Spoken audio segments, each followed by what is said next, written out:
Bueno, aquí tenemos un ejercicio de las leyes de Newton, de un plano horizontal, un ejercicio de cuarto de la ESO, quizá sencillito para primero de bachillerato, sería más bien de cuarto de la ESO.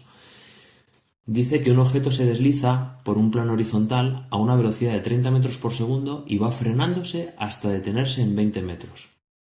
Que calculemos el tiempo de frenada y dibujar las gráficas espacio-tiempo y velocidad-tiempo, y que calculemos el coeficiente de rozamiento con el suelo. Bueno, primero hacemos un esquema, ¿vale?, de la situación. Mirad, hay un cuerpo que se va moviendo, he indicado aquí que tiene una velocidad inicial, que sería 30 metros por segundo, vamos a suponer que se mueve hacia la derecha. Cuidado con poner 30 como una fuerza que tira del cuerpo hacia la derecha, porque la velocidad no es una fuerza, ya tiene una inercia, ¿vale?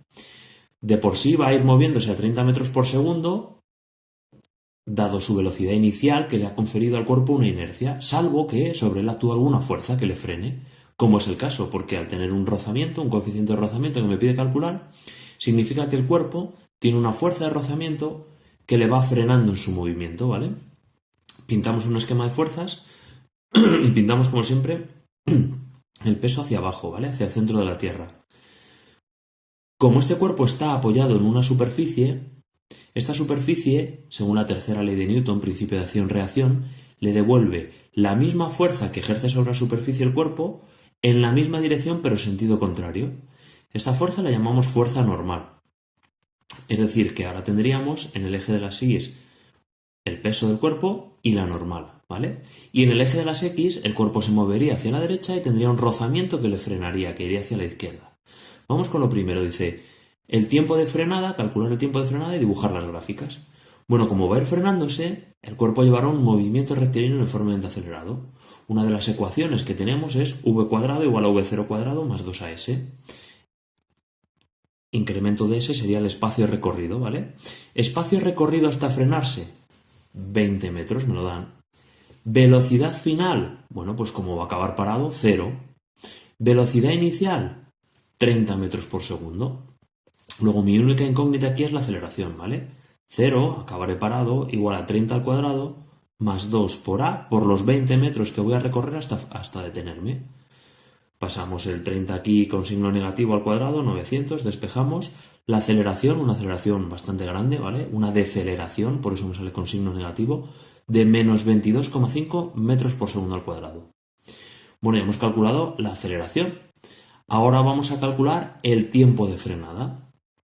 Tenemos la ecuación de la velocidad para un MRUA, velocidad igual a velocidad inicial más aceleración por tiempo. Velocidad final, 0. Velocidad inicial, 30, más la aceleración, que en este caso tendrá signo negativo porque es una frenada, menos 22,5 por t. Y me sale que el tiempo que tarda en frenarse hasta detenerse es 1,33 segundos. Bueno, y me pide también las gráficas, ¿vale? Vamos a ver las gráficas de este movimiento.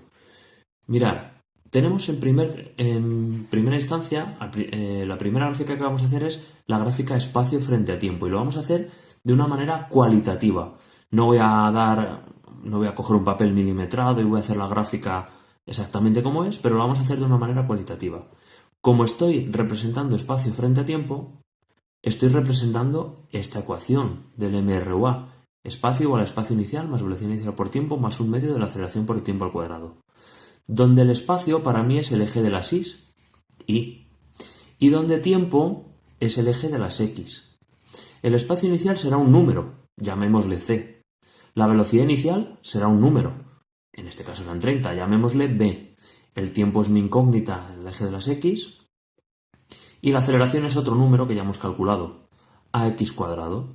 Y igual a x cuadrado más bx más c. Me queda una ecuación de segundo grado, que sabemos que su representación gráfica es una parábola.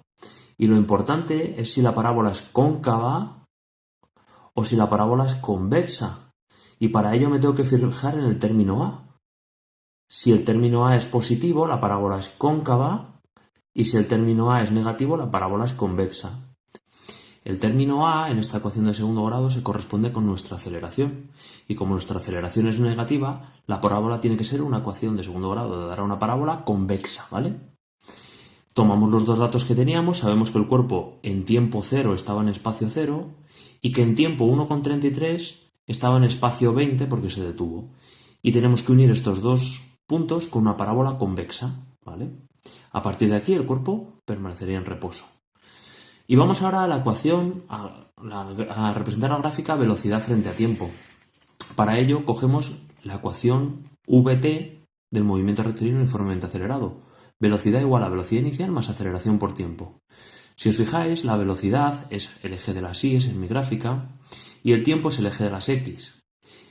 Velocidad inicial es un número, 30, que era la velocidad a la que partió, y la aceleración también es un número, ¿vale? Es decir, que tenemos una ecuación que sería I igual a mx más n, que sabemos que es una ecuación de primer grado, una ecuación de grado 1, cuya representación gráfica es una recta, una ecuación lineal, donde m es la pendiente y n es la ordenada en el origen. Es decir, que tengo que hacer una gráfica cuya ordenada en el origen sea la velocidad inicial y cuya pendiente sea la aceleración, menos 22,5 metros por segundo. Ponemos dos datos. Sé que para tiempo igual a 0 mi velocidad era 30 y para tiempo 1,33 estaba detenido, mi velocidad era 0. Recta, porque es una ecuación de grado 1, de pendiente menos 22,5 metros por segundo al cuadrado. Y ahora vamos al apartado B, ¿vale? El apartado B me decía que calculara el coeficiente de rozamiento entre este objeto y el suelo, ¿vale? Vamos a aplicar las leyes de Newton.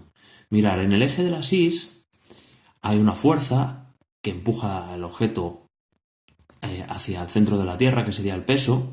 Esta fuerza está ejerciendo una fuerza sobre, valga la redundancia, sobre la superficie, y la superficie, según la tercera ley de Newton, le devolverá la misma fuerza con el mismo valor, la misma dirección, pero distinto sentido. Principio de acción-reacción. A la acción del peso, la superficie devuelve la reacción de la normal, la fuerza normal. ¿Y por qué es importante saber esta normal? Porque el rozamiento que habrá entre suelo y objeto será proporcional a esta normal, ¿vale? Vamos a ver qué ocurre en el eje de las Y. Como el cuerpo no se eleva, la normal siempre es una fuerza de reacción, nunca puede ser motora, nunca puede hacer que esto se eleve, ni tampoco se incrusta hacia abajo. El cuerpo en el eje Y permanece en reposo. Luego se cumplirá la primera ley de Newton. Es decir, que la suma de fuerzas en el eje Y será 0. ¿Cómo desarrollamos este sumatorio? Pues pensamos, como tiene que ser 0, toda fuerza que tire hacia un lado tiene que ser igual a toda fuerza que tire hacia el otro. Luego la normal tiene que ser igual al peso. Es decir, que la normal es masa por gravedad. ¿Y para qué queremos saber el valor de la normal? Para calcular la fuerza de rozamiento. Porque la fuerza de rozamiento será este coeficiente de rozamiento, nu, por la normal. Y como la normal es masa por gravedad, podemos decir que la fuerza de rozamiento es nu por masa por gravedad. Recuerdo que ahora en las leyes de Newton la gravedad siempre vamos a utilizar 9,8 como un valor absoluto positivo. El signo negativo de la gravedad era para los tiros verticales y las caídas libres, ¿vale? Ahora no, 9,8, valor absoluto. Los signos de las fuerzas no me lo da la gravedad, sino que me lo da que yo piense si favorece el movimiento o lo dificulta. Ahora lo veremos, ¿vale? Bueno, en el eje de las X, ¿qué pasa? El cuerpo tiene una velocidad inicial, pero no tiene ninguna fuerza que haga que este objeto se mueva hacia la derecha. Lo que tiene ya es una inercia, una velocidad inicial de 30 metros por segundo. No hay ninguna fuerza que acelere a este cuerpo en su movimiento hacia la derecha. Sí hay una que lo dificulta, el rozamiento. Luego la suma de fuerzas no va a ser 0 y se va a cumplir la segunda ley de Newton. La suma de fuerzas va a ser el producto de masa por aceleración. ¿Qué dice la segunda ley de Newton? Que cuando la suma de fuerzas que actúa sobre un cuerpo no es 0, provoca en el cuerpo una aceleración que será proporcional a la fuerza e inversamente proporcional a la masa. Nosotros ponemos esto, ¿vale? Suma de fuerzas igual a masa por aceleración. Y ahora vamos a pensar cómo desarrollo esto. Toda fuerza que favorezca el movimiento, ¿qué fuerza favorece el movimiento? Ninguna. V0 no. No hay ninguna fuerza que haga que esto vaya más rápido hacia la derecha. 0, ninguna. Menos toda fuerza que lo dificulte, el rozamiento lo dificulta, será igual a masa por aceleración. Nada menos nu por masa por gravedad igual a masa por aceleración. Y aquí, si os fijáis, la masa es factor común, lo podemos quitar, lo quitamos, ¿vale? Por eso no me daba la masa. Luego, menos nu igual a aceleración partido por gravedad. Para quitar el signo negativo lo pongo aquí. La aceleración era negativa, al tener un signo menos delante será positiva. 22,5 entre 9,8. Acordaros la gravedad en los ejercicios de dinámica, siempre la ponemos positiva. El cociente me dará el coeficiente de rozamiento entre plano y objeto, que será 2,3.